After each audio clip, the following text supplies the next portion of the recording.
গরিব কৃষকের গল্প। রহিমউদ্দিন ছিলেন এক গরিব কৃষক। তার সব সম্বল বলতে ছিল একটা ছোট্ট কুঁড়েঘর আর সামান্য কয়েক কাঠা জমি। সারা বছর পরিশ্রম করেও ভালো ফসল হতো না, কারণ জমিটা ছিল অনুর্বর। তাই অনেক সময় তাকে আধপেটা খেয়ে থাকতে হতো।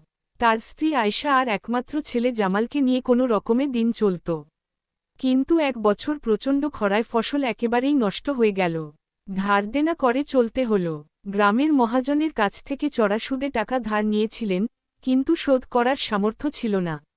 মহাজনের হুমকি দিল জমি নিয়ে নেবে। একদিন হতাশ হয়ে বসেছিলেন রহিমউদ্দিন। এমন সময় এক বৃদ্ধ তার কাছে এসে বললেন, কষ্ট করো না বাবা, পরিশ্রম করলে আল্লাহ একটা না একটা রাস্তা করে দেবেন।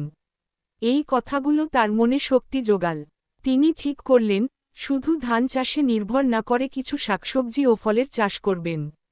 বেশ কিছুদিন কঠোর পরিশ্রম করার পর দেখা গেল, তার চাষ ভালো হচ্ছে। গ্রামের বাজারে বিক্রি করে ভালো লাভ হল। ধীরে ধীরে তার অবস্থা একটু ভালো হল। তিনি মহাজনের ঋণ শোধ করে দিলেন।